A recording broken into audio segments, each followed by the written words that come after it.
ಎಲ್ಲರಿಗೂ ನಮಸ್ಕಾರ. ಪ್ರಮನು TV Kannada YouTube ಚಾನಲ್ಗೆ ಸ್ವಾಗತ. ನಾನು ನಿಮ್ಮ ಪ್ರಿಯಾಂಕಾ. ಸ್ನೇಹಿತರೆ, ಇವತ್ತಿನ ವಿಡಿಯೋ ಏನಪ್ಪ ಅಂತ ಹೇಳಿದ್ರೆ, ನಾನು ನಿನ್ನೆ ಒಂದು ವಿಡಿಯೋ ಅಪ್ಲೋಡ್ ಮಾಡಿದ್ದೆ, ಸಾಮಾನ್ಯ ಕನ್ನಡ ಹಾಗೆ ಕಡ್ಡಾಯ ಕನ್ನಡಕ್ಕೆ ಸಂಬಂಧಪಟ್ಟ ಹಾಗೆ ಮಾದರಿ ಪ್ರಶ್ನೆ ಪತ್ರಿಕೆಯನ್ನು. ಸೊ ಅದರ ಮುಂದುವರೆದ ಭಾಗವನ್ನು ಇವತ್ತಿನ ವಿಡಿಯೋದಲ್ಲಿ ನಾವು ನೋಡ್ತಾ ಹೋಗೋಣ.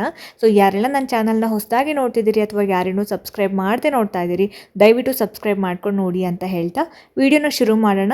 ಸೊ ಶುರು ಮಾಡೋಕ್ಕಿಂತ ಮುಂಚೆ ಏನಪ್ಪ ಅಂತ ಹೇಳಿದ್ರೆ, ಯಾರು ಮೊದಲನೇ ಪಾರ್ಟ್ ವಿಡಿಯೋ ನೋಡಿಲ್ವೋ ಆ ಒಂದು ವಿಡಿಯೋದ ಲಿಂಕನ್ನು ಡಿಸ್ಕ್ರಿಪ್ಷನ್ ಬಾಕ್ಸ್ನಲ್ಲಿ ಮೆನ್ಷನ್ ಮಾಡಿರ್ತೀನಿ. ಸೊ ಅದನ್ನು ನೋಡ್ಕೊಂಡ್ಬಂದು ಇದನ್ನು ನೋಡ್ಕೊಳ್ಳಿ, ನಿಮಗೆ ಹೆಲ್ಪ್ ಆಗುತ್ತೆ. ಸೊ ಹಾಗಾಗಿ ಬನ್ನಿ ಇವತ್ತಿನ ವಿಡಿಯೋದ ಮೊದಲನೇ ಪ್ರಶ್ನೆ ನೋಡೋಣ. ಮೊದಲನೇ ಪ್ರಶ್ನೆ ನೋಡಿ, ಅಂದರೆ 39ನೇ ಪ್ರಶ್ನೆ. ಕನ್ನಡ ವ್ಯಾಕರಣವನ್ನು ಸಂಸ್ಕೃತದಲ್ಲಿ ಬರೆದ ಪಂಡಿತರು ಯಾರು ಅಂತ ಇದೆ. ಆ್ಯಕ್ಚುಲಿ ಇಲ್ಲಿ 1ನೇ ಗುಣವರ್ಮ ಅನ್ನೋದೇನಿದೆ ಇದು ಆನ್ಸರ್ ಅಲ್ಲ. ಸೊ ಇದಕ್ಕೆ ಸರಿಯಾದ ಉತ್ತರ ಬಂದು 2ನೇ ನಾಗವರ್ಮ ಇದಕ್ಕೆ ಆನ್ಸರ್ ಆಗುತ್ತೆ. ಸೊ ಕವಿರಾಜ ಮಾರ್ಗದಲ್ಲಿ ಬರ್ತಕ್ಕಂಥ ಪ್ರಾಸಂಗಿಕ ಉಲ್ಲೇಖಗಳನ್ನು ಹೊರತುಪಡಿಸಿದ್ರೆ ಕರ್ನಾಟಕ ಭಾಷಾಭೂಷಣ ಏನಿದೆ, ಈ ಒಂದು ಕೃತಿ ನಮಗೆ ಸಿಕ್ಕಿರೋಂಥ ಮೊಟ್ಟ ಮೊದಲ ಕನ್ನಡ ಭಾಷೆಯ ವ್ಯಾಕರಣ. ಸೊ ಇದು ಸಂಸ್ಕೃತ ಭಾಷೆಯಲ್ಲಿರುವಂಥದ್ದು. ಸೊ ಇದರಲ್ಲಿ 269 ಸೂತ್ರಗಳನ್ನು ಒಳಗೊಂಡಿರ್ತಕ್ಕಂತಹ 10 ಅಧ್ಯಾಯಗಳಿದೆ. ಸೊ ಈ ಒಂದು ಕರ್ನಾಟಕ ಭಾಷಾಭೂಷಣ ಪುಸ್ತಕದ ಕರ್ತೃ ಯಾರಪ್ಪ ಅಂತ ಹೇಳಿದ್ರೆ 2ನೇ ನಾಗವರ್ಮ. ಹಾಗಾಗಿ ಕನ್ನಡ ವ್ಯಾಕರಣವನ್ನು ಸಂಸ್ಕೃತದಲ್ಲಿ ಬರೆದಂತಹ ಪಂಡಿತರು ಅಂತ ಬಂದಾಗ 2ನೇ ನಾಗವರ್ಮ. ಇದು ಆನ್ಸರ್ಸ್ ಕರೆಕ್ಟ್ ಆಗಿರುತ್ತೆ. ಸೊ ನೆಕ್ಸ್ಟ್ ಕ್ವೆಶನ್ ನೋಡಿ, 2ನೇ ಪ್ರಶ್ನೆ. ಪ್ರಶ್ನಾರ್ಥಕ ಮತ್ತು ಆತ್ಮಾರ್ಥಕ ಸರ್ವನಾಮಗಳು ಯಾವುದು ಅಂತ ಕೇಳಿದ್ದಾರೆ. ಸೊ ಇಲ್ಲಿ ಏನ್ ಮತ್ತು ಆನ್ ಅಂತಕ್ಕಂಥದ್ದೇನಿದೆ, ಪ್ರಶ್ನಾರ್ಥಕ ಮತ್ತು ಆತ್ಮಾರ್ಥಕ ಸರ್ವನಾಮ. ಪ್ರಶ್ನಾರ್ಥಕ ಅಂತಂದರೆ ಕ್ವೆಶ್ಚನ್ ಮಾಡೋದು, ಏನು, ಯಾರು, ಯಾವಾಗ, ಎಲ್ಲಿ. ಸೊ ಈ ರೀತಿಯಾಗಿ. ಆತ್ಮಾರ್ಥಕ ಅಂದರೆ ತನ್ನ, ತಾನು, ತಮಗೆ. ಸೊ ಈ ರೀತಿಯಾಗಿರುವಂತಹ ಪದಗಳನ್ನು ಆತ್ಮಾರ್ಥಕ ಸರ್ವನಾಮ ಅಂತ ಹೇಳಿ ಕರಿತೀವಿ. ಸೊ ನೆಕ್ಸ್ಟ್ 3ನೇ ಪ್ರಶ್ನೆ. ಕನ್ನಡದ ಯಾವ ಶಬ್ದಗಳಲ್ಲಿ ಪ್ರತ್ಯಯಗಳು ಲಿಂಗ ವಿವಕ್ಷೆ ಮಾಡುತ್ತವೆ? ಸೊ ಕನ್ನಡದ ಯಾವ ಒಂದು ಪದಗಳಲ್ಲಿ ಪ್ರತ್ಯಯಗಳು ಲಿಂಗ ವಿವಕ್ಷೆ ಮಾಡ್ತವೆ ಅಂತ ಹೇಳಿದರೆ ಇಲ್ಲಿ 4 ಆಪ್ಷನಲ್ಲಿ ಯಾವುದು ಇಲ್ಲ ಅಂತಕ್ಕಂಥದ್ದಲ್ಲಿ ಸರಿಯಾದ ಉತ್ತರ ಆಗಿರುತ್ತೆ. ಮುಂದಿನ ಪ್ರಶ್ನೆ 42ನೇ ಪ್ರಶ್ನೆ. ಬಾಳುವವನಿಗೆ ಒಂದು ಮಾತು ಡ್ಯಾಶ್ ಅಂತ ಕೊಟ್ಟಿದ್ದಾರೆ, ಅಂದರೆ ಅದರೊಂದು ಮುಂದಿನ ಭಾಗವನ್ನು ಬರೀಬೇಕು. ಇದೊಂದು ಗಾದೆ ಮಾತಾಗಿರುತ್ತೆ. ಬಾಳುವವನಿಗೆ ಒಂದು ಮಾತು, ಬಾಳೆ ಗಿಡಕ್ಕೆ ಒಂದು ಗೊನೆ ಅಂತಕ್ಕಂಥದ್ದು ಇಲ್ಲಿ ಸರಿಯಾದ ಉತ್ತರ ಆಗಿರುತ್ತೆ. ಇನ್ನು 43ನೇ ಪ್ರಶ್ನೆ ನೋಡಿ. ದೇಶೀಯ ಪದವನ್ನು ಗುರುತಿಸಿ ಅಂತಂದರೆ ಇಲ್ಲಿ ಕನ್ನಡ ಪದವನ್ನು ನಾವಿಲ್ಲಿ ಗುರುತಿಸಿ ಬರೀಬೇಕಾಗತ್ತೆ. ಇಲ್ಲಿ ನೇಸರ ಅಂತಕ್ಕಂಥದ್ದು ಕನ್ನಡ ಪದ. ಇನ್ನು ನಕಲಿ, ಕಾಗದ, ಮಹತ್ ಇದೆಲ್ಲವೂ ಕೂಡ ಹಿಂದಿ ಭಾಷೆಯಿಂದ ಬಂದಿರತಕ್ಕಂತಹ ಪದಗಳಾಗಿರುವಂಥದ್ದು. ಸೊ ಹಾಗಾಗಿ ನೇಸರ ಅಂತಕ್ಕಂಥದ್ದು ಇಲ್ಲಿ ಸರಿಯಾದ ಪದ, ದೇಶೀಯ ಪದ ಆಗಿರುವಂಥದ್ದು. ನೆಕ್ಸ್ಟು 44ನೇ ಪ್ರಶ್ನೆ. ಕೂಸು ಮಲಗಿತು ಎಂಬುದು ಡ್ಯಾಶ್ ಅಂತ ಕೇಳಿದ್ದಾರೆ. ಕೂಸು ಮಲಗಿತು ಅಂತಕ್ಕಂಥದ್ದು ಇಲ್ಲಿ ಅಕರ್ಮಕ ಕ್ರಿಯಾಪದ ಆಗಿರೋದ್ರಿಂದ ಮೊದಲನೇ ಆಪ್ಷನ್ ಇಲ್ಲಿ ಸರಿಯಾದ ಉತ್ತರ ಆಗಿರುತ್ತೆ.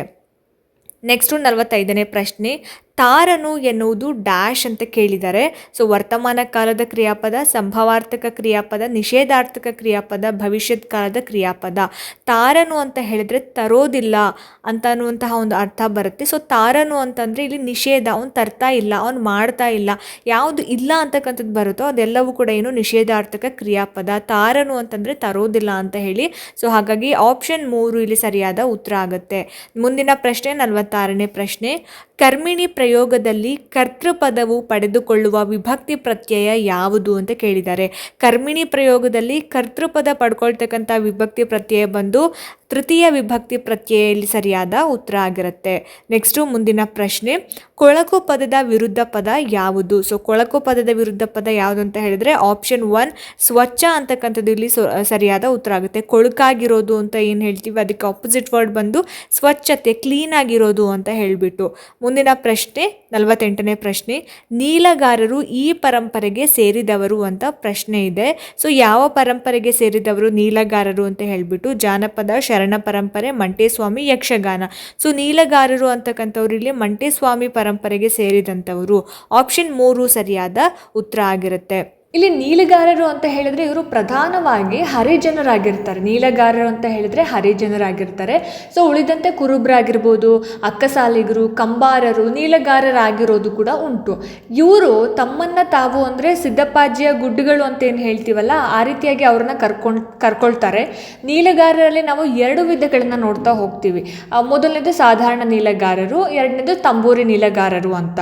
ಸೊ ಇಲ್ಲಿ ಸಾಧಾರಣ ನೀಲಗಾರರು ಏನಿದ್ದಾರೆ ಕೇವಲ ಗುಡ್ರು ಗುಡ್ಗಳು ಅಂತ ಏನು ಹೇಳ್ತೀವಲ್ಲ ಇವರು ಕೇವಲ ಕಾವ್ಯಗಳನ್ನು ಅಥವಾ ಪದಗಳನ್ನು ಹಾಡೋದಿಲ್ಲ, ಅಲ್ಲದೆ ಇವರಿಗೆ ಒಂದು ರುದ್ರಾಕ್ಷಿಯನ್ನು ಕೂಡ ಇವರು ಕಟ್ಟಿರ್ತಾರೆ. ಇನ್ನು ತಂಬೂರಿ ನೀಲಗಾರರಂತ ಏನು ಹೇಳ್ತೀವಲ್ಲ, ಇವರು ದೇವರ ಕಥೆಗಳನ್ನು ಹಾಡ್ತಾ ಧಾರ್ಮಿಕ ವಿಧಿವಿಧಾನಗಳಲ್ಲಿ ಭಾಗವಹಿಸುವಂಥದ್ದು.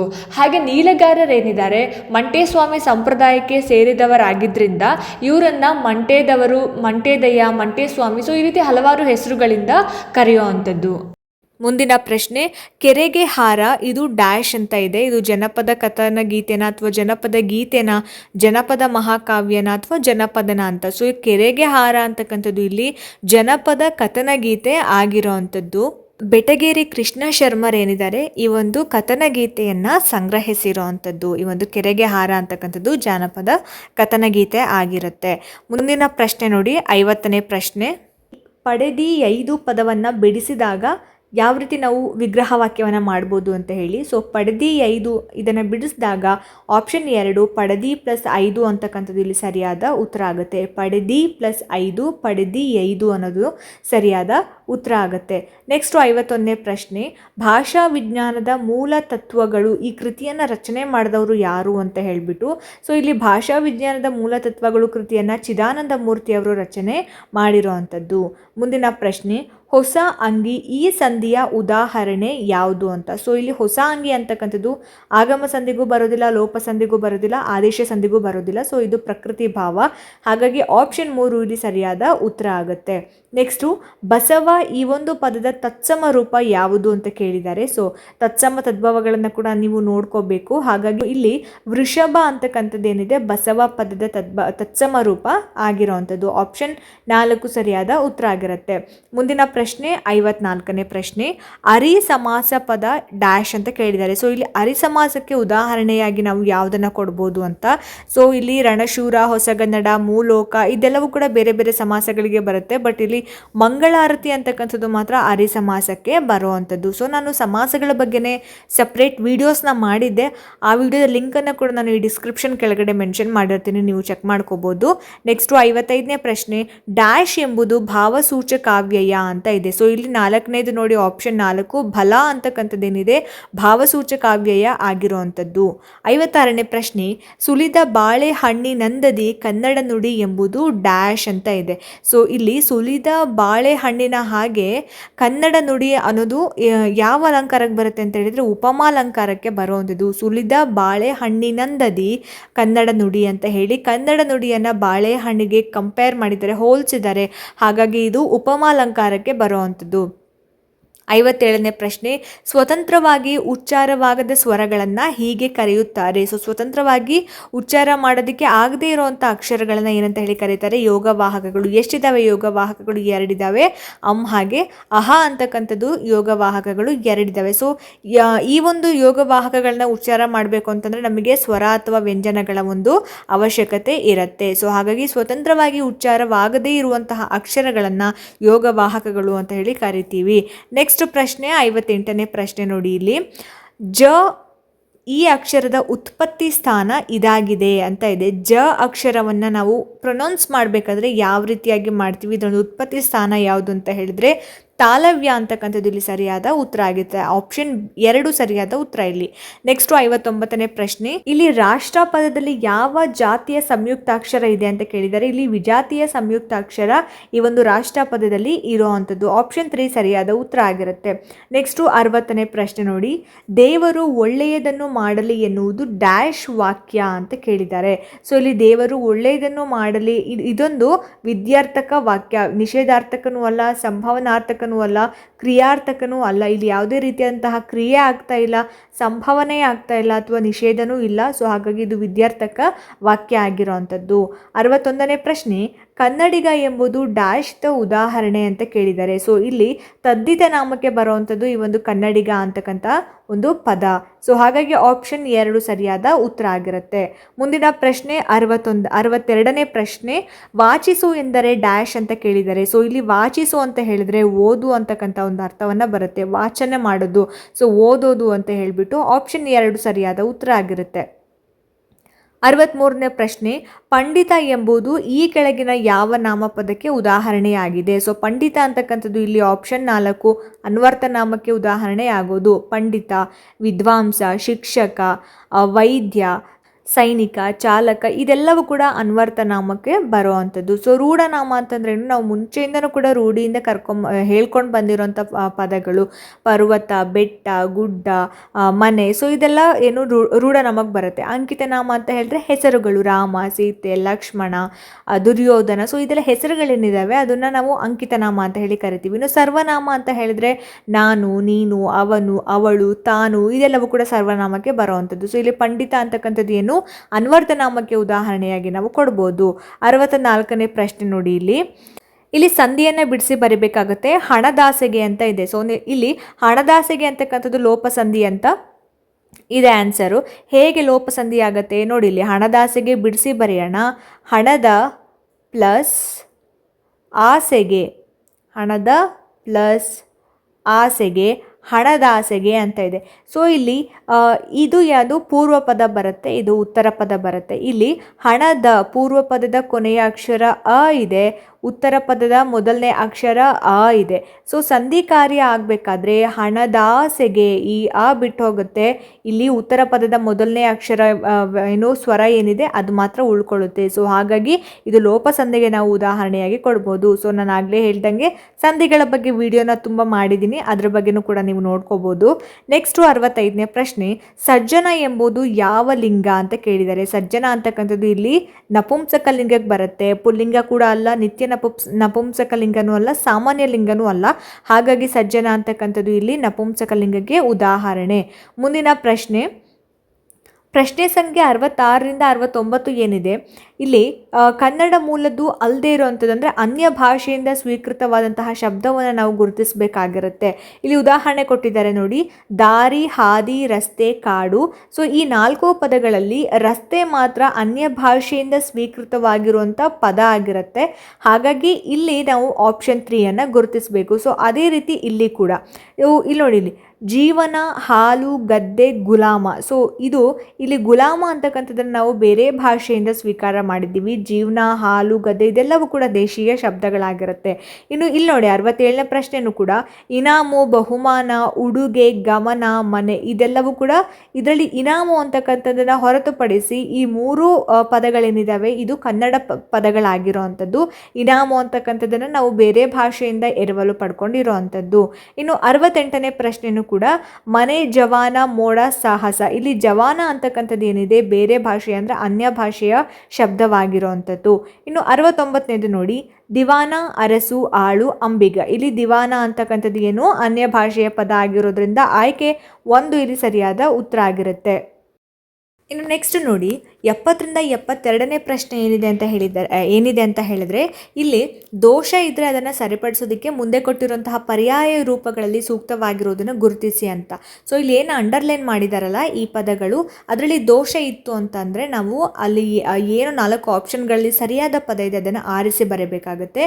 ಸೊ ಏನೋ ದೋಷ ಇಲ್ಲ ಅಂತ ಹೇಳಿದ್ರೆ ಸುಧಾರಣೆ ಬೇಕಿಲ್ಲ ಅಂತ ಹೇಳಿ ಬರೀಬೇಕಾಗತ್ತೆ. ಇನ್ನು 70ನೇ ಪ್ರಶ್ನೆ ನೋಡಿ, ಇಲ್ಲಿ ಗಂಧೋದಕದ ಸ್ನಾನ ಮಾಡುವುದು ಒಳ್ಳೆಯದು ಅಂತ ಇದೆ. ಸೊ ಇಲ್ಲಿ ಗಂಧೋದಕ ಅಂತಕ್ಕಂಥದ್ರಲ್ಲಿ ಯಾವುದೇ ರೀತಿಯಾದಂತಹ ತಪ್ಪು ಕಾಣಿಸ್ತಾ ಇಲ್ಲ. ಹಾಗಾಗಿ ಇಲ್ಲಿ ಸುಧಾರಣೆ ಬೇಕಿಲ್ಲ ಅಂತ ಹೇಳಿ ನಾವು ಟಿಕ್ ಮಾಡ್ಬೋದು. ಇನ್ನು 71ನೇ ಪ್ರಶ್ನೆ ನೋಡಿ, ಚುನಾವಣೆಯ ಸಭೆಯಲ್ಲಿ ಬಹಳ ಜನ ಸೇರಿದ್ದರು ಅಂತ ಇದೆ. ಸೊ ಇಲ್ಲಿ ಚುನಾವಣೆ ಅಂತಕ್ಕಂಥದ್ದು ಕೂಡ ಯಾವುದೇ ರೀತಿ ತಪ್ಪಿಲ್ಲ. ಹಾಗಾಗಿ ಇಲ್ಲಿ ಸುಧಾರಣೆ ಬೇಕಿಲ್ಲ. ಇನ್ನು 72ನೇ ಪ್ರಶ್ನೆ, ರಸ್ತೆಯ ದುರಸ್ತಿ ಕಾರ್ಯದಿಂದ ಸಂಚಾರಕ್ಕೆ ಅನಾನುಕೂಲವಾಗಿದೆ ಅಂತ ಇದೆ. ಸೊ ಇಲ್ಲಿ ಅನಾನುಕೂಲ ಅಂತಕ್ಕಂಥದ್ದು ಕೂಡ ಸರಿಯಾಗಿರೋದ್ರಿಂದ ಯಾವುದೇ ರೀತಿಯಾದಂತಹ ಸುಧಾರಣೆ ಬೇಕಿಲ್ಲ ಅನ್ನೋದನ್ನು ಟಿಕ್ ಮಾಡಬೇಕಾಗುತ್ತೆ. ಮುಂದಿನ ಪ್ರಶ್ನೆ 73ನೇ ಪ್ರಶ್ನೆ ನೋಡಿ, ಇಲ್ಲಿ ಸೊ ಸೂಚನೆಗಳೇನು ಕೊಟ್ಟಿದ್ದಾರೆ. 73ನೇ ಪ್ರಶ್ನೆಯಿಂದ 77ನೇ ಪ್ರಶ್ನೆ ಏನಿದೆ, ಗೆರೆ ಹಾಕಿರುವಂತಹ ಭಾಗಗಳು ತಪ್ಪಾಗಿರುತ್ತೆ. ಸೊ ಅಂದರೆ ಉತ್ತರ ತಪ್ಪಾಗಿರುತ್ತೆ. ಅವುಗಳ ಮುಂದೆ ಕೊಟ್ಟಂತಹ 4 ಪರ್ಯಾಯ ರೂಪಗಳಿಂದ ಸರಿಯಾದ ಉತ್ತರವನ್ನು ಆರಿಸಬೇಕು ಅಂತ ಇಲ್ಲಿ ಎಕ್ಸಾಂಪಲ್ ಕೊಟ್ಟಿದ್ದಾರೆ ನೋಡಿ. ಇಲ್ಲಿ ಕುವೆಂಪು ಚೋಮನ ದುಡಿ ಎಂಬ ಕಾದಂಬರಿಯನ್ನು ರಚಿಸಿದ್ದಾರೆ. ಇಲ್ಲಿ ಗೆರೆ ಹಾಕಿರುವಂತಹ ಒಂದು ಪದ ಏನಿದೆ ಚೋಮನ ದುಡಿ, ಈ ಒಂದು ಕೃತಿಯನ್ನು ರಚನೆ ಮಾಡಿದ್ದಾರೆ ಕುವೆಂಪು ಕುವೆಂಪುರವರು ಅಂತ ಕೊಟ್ಟಿದ್ದಾರೆ. ಆದರೆ ಇಲ್ಲಿ ಸರಿಯಾದ ಉತ್ತರ ಏನಪ್ಪ ಅಂತ ಹೇಳಿದ್ರೆ ಕಾನೂರು ಹೆಗ್ಗಡತಿ ಅಂತಕ್ಕಂಥದ್ದು ಸರಿಯಾದ ಉತ್ತರ. ಸೊ ಕುವೆಂಪುರವರು ಕಾನೂರು ಹೆಗ್ಗಡತಿ ಅನ್ನುವಂತಹ ಒಂದು ಕೃತಿಯನ್ನು ರಚನೆ ಮಾಡಿರೋದು, ಚೋಮನದುಡಿ ಅಂತಕ್ಕಂತಹ ಕೃತಿಯನ್ನು ರಚನೆ ಮಾಡಿಲ್ಲ. ಹಾಗಾಗಿ ಅದು ತಪ್ಪಾದ ಉತ್ತರ. ಸೊ ಹಾಗಾಗಿ ಆಪ್ಷನ್ 2 ಸರಿಯಾಗಿ ಇರೋವಂಥದ್ದು. ಸೊ ಅದೇ ಥರ ಮುಂದಿನ ಪ್ರಶ್ನೆಗಳು ನೋಡಿ. ಇಲ್ಲಿ 73ನೇ ಪ್ರಶ್ನೆ, ನಯಸೇನನು ಕರ್ನಾಟಕ ಕಾದಂಬರಿ ಕೃತಿಯನ್ನು ಬರೆದಿದ್ದಾನೆ ಅಂತ ಇದೆ. ಸೊ ಇಲ್ಲಿ ನಯಸೇನ ಬರೆದಿರುವಂತಹ ಕೃತಿ ಕರ್ನಾಟಕ ಕಾದಂಬರಿ ಅಂತೇಳಿ ಇವ್ರು ಕೊಟ್ಟಿರುವಂಥದ್ದು. ಸೊ ಅದರಲ್ಲಿ ಕರ್ನಾಟಕ ಕಾದಂಬರಿನ ರಚನೆ ಮಾಡಿರೋದು ಯಾರು? 1ನೇ ನಾಗವರ್ಮ. ಸೊ ನಯಸೇನನ ಜಾಗದಲ್ಲಿ 1ನೇ ನಾಗವರ್ಮ ಬರಬೇಕು. ಸೊ ಹಾಗಾಗಿ ಇಲ್ಲಿ 1ನೇ ಆಯ್ಕೆಗಳನ್ನು ಆಯ್ಕೆ ಮಾಡಬೇಕಾಗತ್ತೆ. 74ನೇ ಪ್ರಶ್ನೆ, ಕಾವೇರಿಯಿಂದ ಗೋದಾವರಿವರೆಗೆ ಹಬ್ಬಿದ ನಾಡು ಕನ್ನಡ ನಾಡು ಎಂಬುದಾಗಿ ಹರಿಶ್ಚಂದ್ರ ಕಾವ್ಯದಲ್ಲಿ ಹೇಳಲಾಗಿದೆ ಅಂತ ಇದೆ. ಸೊ ಇಲ್ಲಿ ಹರಿಶ್ಚಂದ್ರ ಅಂತಕ್ಕಂಥದ್ದು ತಪ್ಪಾಗಿದೆ. ಕವಿರಾಜ ಮಾರ್ಗ ಅನ್ನುವಂತಹ ಒಂದು ಕೃತಿಯಲ್ಲಿ ಇದು ಕಾವೇರಿ ಗೋದಾವರಿಯಿಂದ ಹಬ್ಬಿದ ನಾಡು, ಕಾವೇರಿಯಿಂದ ಗೋದಾವರಿವರೆಗೆ ಹಬ್ಬಿದ ನಾಡು ಕನ್ನಡ ನಾಡು ಅಂತ ಹೇಳಿ ಕವಿರಾಜ ಮಾರ್ಗದಲ್ಲಿ ಉಲ್ಲೇಖ ಆಗಿರುವಂಥದ್ದು. ಆಪ್ಷನ್ 3 ಸರಿಯಾದ ಉತ್ತರ ಆಗಿರುತ್ತೆ. ನೆಕ್ಸ್ಟು 75ನೇ ಪ್ರಶ್ನೆ, ಜೈಮಿನಿ ಭಾರತವು ಭಾಮಿನಿ ಷಟ್ಪದಿಯಲ್ಲಿದೆ ಅಂತ ಇದೆ. ಸೊ ಇಲ್ಲಿ ಜೈಮಿನಿ ಭಾರತ ಅಂತಕ್ಕಂತಹ ಒಂದು ಕೃತಿ ಏನಿದೆ ಇಲ್ಲಿ ಭಾಮಿನಿ ಷಟ್ಪದಿ ಅಲ್ಲ, ವಾರ್ಧಕ ಷಟ್ಪದಿಯಲ್ಲಿ ಇರೋದ್ರಿಂದ ಆಪ್ಷನ್ 1 ಇಲ್ಲಿ ಸರಿಯಾದ ಉತ್ತರ ಆಗಿರುತ್ತೆ. ಮುಂದಿನ ಪ್ರಶ್ನೆ 76ನೇ ಪ್ರಶ್ನೆ, ಕನಕದಾಸರ ಪೂರ್ವಾಶ್ರಮದ ಹೆಸರು ಶ್ರೀನಿವಾಸ ನಾಯಕ ಅಂತ ಇದೆ. ಸೊ ಇಲ್ಲಿ ಉತ್ತರ ಏನಪ್ಪ ಅಂತ ಹೇಳಿದ್ರೆ ಪುರಂದರದಾಸರ ಪೂರ್ವಾಶ್ರಮದ ಹೆಸರು ಏನಾಗಿತ್ತು? ಶ್ರೀನಿವಾಸ ನಾಯಕ ಆಗಿತ್ತು. ಸೊ ಹಾಗಾಗಿ ಕನಕದಾಸ ಅಂತಕ್ಕಂಥ ಜಾಗದಲ್ಲಿ ಪುರಂದರದಾಸ ಬರಬೇಕು. ಸೊ ಆಪ್ಷನ್ 2 ಸರಿಯಾದ ಉತ್ತರ ಇಲ್ಲಿ. ಮುಂದಿನ ಪ್ರಶ್ನೆ 77ನೇ ಪ್ರಶ್ನೆ, ನಂಜುಂಡ ಕವಿ ಮಿತ್ರವಿಂದ ಗೋವಿಂದ ನಾಟಕವನ್ನು ಬರೆದಿದ್ದಾನೆ ಅಂತ ಹೇಳಿಬಿಟ್ಟು ಇದೆ. ಸೊ ಇಲ್ಲಿ ಮಿತ್ರವಿಂದ ಗೋವಿಂದ ನಾಟಕವನ್ನು ಬರೆದಿರೋದು ಯಾರು ಅಂತ ಹೇಳಿದ್ರೆ ಸಿಂಗರಾರ್ಯ. ಹಾಗಾಗಿ ನಂಜುಂಡ ಕವಿ ಅನ್ನುವಂಥ ಜಾಗದಲ್ಲಿ ಸಿಂಗರಾರ್ಯ ಆಪ್ಷನ್ 2 ಸರಿಯಾದ ಉತ್ತರ ಬರಬೇಕಾಗತ್ತೆ. ನೆಕ್ಸ್ಟ್ ಕ್ವೆಶ್ಚನ್ ನೋಡಿ. ಇಲ್ಲಿ 78ನೇ ಪ್ರಶ್ನೆಯಿಂದ 82ನೇ ಪ್ರಶ್ನೆ ತನಕ ಏನಿದೆ, ಸೊ ಇದು ಪದಗಳು ಕ್ರಮಬದ್ಧ ಆಗಿಲ್ಲ. ಸೊ ಅದನ್ನು ನಾವು ಅರ್ಥಪೂರ್ಣವಾಗಿ ಗೆರೆ ಹಾಕಿ ಸೂಚಿಸಿದ ಭಾಗಗಳನ್ನು ಮತ್ತೆ ಜೋಡಿಸಿ ಅನುಕ್ರಮವಾಗಿ ಬರಿಬೇಕು ಅಂತ. ಸೊ ಇದು ಈಸಿ ಇದೆ ಅಂತ ಅಂದ್ಕೊಳ್ತೀನಿ. ಇದು ಆಲ್ರೆಡಿ ತುಂಬ ವೀಡಿಯೋಸ್ಗಳಲ್ಲಿ ಮಾಡಿದ್ದೀನಿ. ಸೊ ಹಾಗಾಗಿ ಇದ್ರ ಬಗ್ಗೆ ನೀವು ಅಷ್ಟೊಂದು ತಲೆ ಕೆಡಿಸ್ಕೊಳ್ಳೋ ಅಗತ್ಯ ಇಲ್ಲ, ಇದು ಈಸಿ ಇರುತ್ತೆ. ನೆಕ್ಸ್ಟ್ ಮುಂದಿನ ಪ್ರಶ್ನೆ ನೋಡಿ. 83ನೇ ಪ್ರಶ್ನೆ, ಇಗೋ ಕನ್ನಡ ಎಂಬ ಹೆಸರಿನ ಅಂಕಣ ಬರೆಯುತ್ತಿದ್ದವರು ಯಾರು ಅಂತ. ಇಗೋ ಕನ್ನಡ ಅನ್ನುವಂತಹ ಒಂದು ಹೆಸರಿನಲ್ಲಿ ಅಂಕಣವನ್ನು ಬರಿತಾ ಇದ್ದವರು ಯಾರು ಅಂತ ಹೇಳಿದರೆ ಆಪ್ಷನ್ 4 ಜಿ ವೆಂಕಟಸುಬ್ಬಯ್ಯ ಅನ್ನೋದು ಸರಿಯಾದ ಉತ್ತರ ಆಗಿರುತ್ತೆ. ಇನ್ನು 84ನೇ ಪ್ರಶ್ನೆ ನೋಡಿ. ಇಲ್ಲಿ ಹೊಂದಿಸಿ ಬರೆಯಿರಿ ಅಂತ ಇದೆ. So match the following. So ಇದಕ್ಕೆ ಸರಿಯಾದ ಉತ್ತರವನ್ನು ನೋಡ್ಬೇಡ. ಫಸ್ಟು ಆಪ್ಷನ್ 2 ಇಲ್ಲಿ ಸರಿಯಾಗಿರುವಂತಹ ಉತ್ತರ. ಸೊ ಹರಿಶ್ಚಂದ್ರ ಕಾವ್ಯ ಬಂದು ಇಲ್ಲಿ ಷಟ್ಪದಿಗೆ ಬರುತ್ತೆ. ಹಾಗೆಯೇ ಆದಿಪುರಾಣ ಬಂದ್ಬಿಟ್ಟು ಇಲ್ಲಿ ಚಂಪು ಕಾವ್ಯಕ್ಕೆ ಬರುತ್ತೆ. ಇನ್ನು ಭರತೇಶ ವೈಭವ ಬಂದು ಸಾಂಗತ್ಯ, ಅಜಿತ ತೀರ್ಥಂಕರ ಪುರಾಣ ಬಂದ್ಬಿಟ್ಟು ಕಂದ ಪದ್ಯ. ಸೊ ಇದು ಆಪ್ಷನ್ 2 ಇಲ್ಲಿ ಸರಿಯಾದ ಉತ್ತರ ಆಗಿರುತ್ತೆ.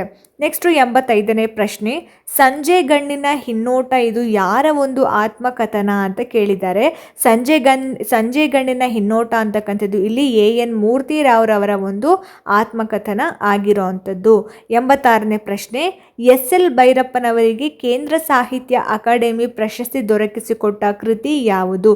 ಅವರ ಒಂದು ಯಾವ ಕೃತಿಗೆ ಕೇಂದ್ರ ಸಾಹಿತ್ಯ ಅಕಾಡೆಮಿ ಪ್ರಶಸ್ತಿ ದೊರಕಿದೆ ಅಂತ ಹೇಳಿದರೆ ಆಪ್ಷನ್ 2 ದಾಟು ಅಂತಕ್ಕಂತಹ ಕೃತಿಗೆ SL ಭೈರಪ್ಪನವರಿಗೆ ಕೇಂದ್ರ ಸಾಹಿತ್ಯ ಅಕಾಡೆಮಿ ಪ್ರಶಸ್ತಿ ಸಿಕ್ಕಿರೋ ಅಂಥದ್ದು.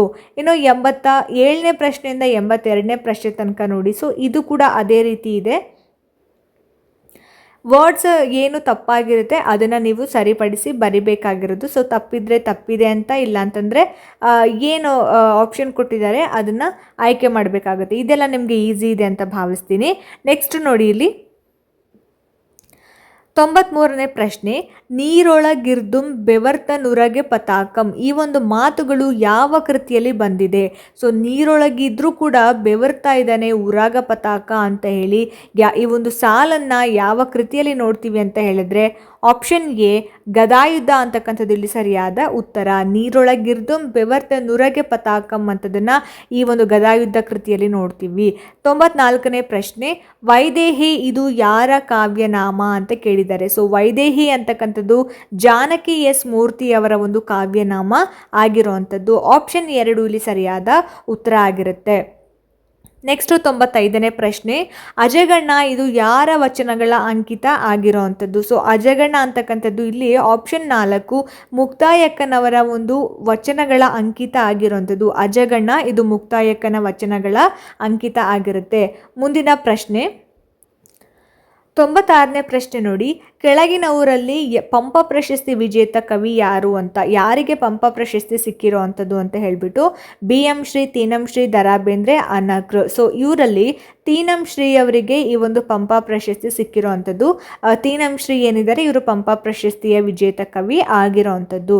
ಸೊ ನೆಕ್ಸ್ಟ್ ನೋಡಿ ಇಲ್ಲಿ 97ನೇ ಪ್ರಶ್ನೆಯಿಂದ 100ನೇ ಪ್ರಶ್ನೆ ತನಕ ಏನು 4 ವಾಕ್ಯಗಳನ್ನು ಕೊಟ್ಟಿದ್ದಾರೆ. ಈ ವಾಕ್ಯಗಳು ಸ್ಥಾನ ಪಲ್ಲಟ ಆಗಿದೆ, ಅವುಗಳನ್ನು ಅರ್ಥಪೂರ್ಣವಾಗಿ ಜೋಡಿಸುವ ಉತ್ತರವನ್ನು ನಾವು ಗುರುತಿಸಬೇಕಾಗಿದೆ ಅಂತ. ಸೊ ಇಲ್ಲಿ ಉದಾಹರಣೆ ಕೊಟ್ಟಿದ್ದಾರೆ ನೋಡಿ, ಪುಲಿಗೆರೆ, ಕಿಸುವೊಳಲು, ಕೊಪ್ಪಳ ಮತ್ತು ಒಕ್ಕುಂದ ಇವೇ ಆ 4 ನಗರಗಳು. 9ನೇ ಶತಮಾನದಲ್ಲಿ ಕನ್ನಡ ನಾಡು ಕಾವೇರಿಯಿಂದ ಗೋದಾವರಿಯವರೆಗೆ ಹಬ್ಬಿತು. ಆ ಕನ್ನಡ ನಾಡಿನಲ್ಲಿ 4 ನಗರಗಳ ಮಧ್ಯದ ಕನ್ನಡವೇ ಕನ್ನಡದ ತಿರುಳೆಂದು ಕವಿ ಹೇಳಿದ್ದಾನೆ. ಆ ನಾಡಿನಲ್ಲಿ ವಾಸವಾಗಿದ್ದ ಜನತೆಯ ಉನ್ನತ ಸಂಸ್ಕೃತಿಯಿಂದಾಗಿ ಇಡೀ ವಿಶ್ವದಲ್ಲಿ ಕನ್ನಡ ನಾಡು ಒಂದು ವಿಶೇಷ ಸ್ಥಾನವನ್ನು ಪಡೆದಿತ್ತು ಅಂತ. ಸೊ ಈ ರೀತಿ ಜಂಬಲ್ ಆಗಿದೆ ಸೆಂಟೆನ್ಸಸ್ ಎಲ್ಲ, ಅದನ್ನು ಆರ್ಡರ್ ವೈಸ್ ಬರಿಬೇಕು ಅಂತ ಅಂದ್ಬಿಟ್ಟು ಸರಿಯಾದ ಉತ್ತರ ಇಲ್ಲಿ QSRP ಅಂತ ಅಂದ್ಬಿಟ್ಟು ಮೊದಲು Q ಬರುತ್ತೆ, ಆಮೇಲೆ S ಬರುತ್ತೆ, ಆಮೇಲೆ R ಬರುತ್ತೆ, ಆಮೇಲೆ 4 ಬರುತ್ತೆ. ಸೊ ಅದೇ ರೀತಿ ನೀವು ಇಲ್ಲಿ 97ರಿಂದ 100ನೇ ಪ್ರಶ್ನೆಗೆ ಅದೇ ರೀತಿ ಮಾಡಬೇಕಾಗತ್ತೆ. ಸೊ ಇದೆಲ್ಲ ಈಸಿ ಇರುತ್ತೆ. ಇದನ್ನು ನಾನು ಆಲ್ರೆಡಿ ತುಂಬ ವೀಡಿಯೋಸ್ಗಳಲ್ಲಿ ನಾನು ಮಾಡಿದ್ದೀನಿ. ಇದೇನು ನಿಮಗೆ ಅಷ್ಟೊಂದು ಕಷ್ಟ ಏನೂ ಅನಿಸಲ್ಲ, ಇದನ್ನು ಆರಾಮಾಗಿ ಮಾಡಿಬಿಡ್ಬೋದು. ಸೊ ನೋಡಿದ್ರಲ್ಲ ಸ್ನೇಹಿತರೆ, ಪ್ರೀವಿಯಸ್ ಇಯರ್ ಕ್ವೆಶ್ಚನ್ ಪೇಪರ್ಸಲ್ಲಿ ಯಾವ ರೀತಿ ಪ್ರಶ್ನೆಗಳನ್ನು ಕೊಟ್ಟಿದ್ದಾರೆ ಅಂತ ಅಂದ್ಬಿಟ್ಟು. ಸೊ ನಿಮಗೆ ಕಡ್ಡಾಯ ಕನ್ನಡದಲ್ಲಿ ಯಾವುದೇ ರೀತಿ ಆಪ್ಷನ್ ಇಲ್ಲದೆ ಇರೋದ್ರಿಂದ ಸ್ವಲ್ಪ ತಯಾರಿ ಬೇಕಾಗುತ್ತೆ. ಸೊ ಈ ವಿಡಿಯೋ ನಿಮ್ಮೆಲ್ಲರಿಗೂ ಕೂಡ ಅನುಕೂಲ ಆಗಿದೆ ಅಂತ ಭಾವಿಸ್ತೀನಿ. ಇಷ್ಟ ಆಗಿದ್ರೆ ದಯವಿಟ್ಟು ಲೈಕ್ ಮಾಡಿ, ಶೇರ್ ಮಾಡಿ, ಹಾಗೆ ನಿಮ್ಮ ಅನಿಸಿಕೆ ಅಭಿಪ್ರಾಯಗಳೇನೇ ಇದ್ರೂ ಕೂಡ ನನಗೆ ಕಾಮೆಂಟ್ ಸೆಕ್ಷನಲ್ಲಿ ತಿಳಿಸಿ ಅಂತ ಹೇಳ್ತಾ, ಇದೇ ರೀತಿ ಹೆಚ್ಚಿನ ವೀಡಿಯೋಸ್ಗಳಿಗೋಸ್ಕರ ನಿರಂತರವಾಗಿ ನನ್ನ ಚಾನಲನ್ನು ನೋಡ್ತಾ ಇರಿ. ಮುಂದಿನ ವೀಡಿಯೋಸ್ಗಳಲ್ಲಿ ನಾನು ನಿಮಗೆ ಸಿಗ್ತೀನಿ. ಅಲ್ಲಿ ತನಕ ಎಲ್ರಿಗೂ ನಮಸ್ಕಾರ.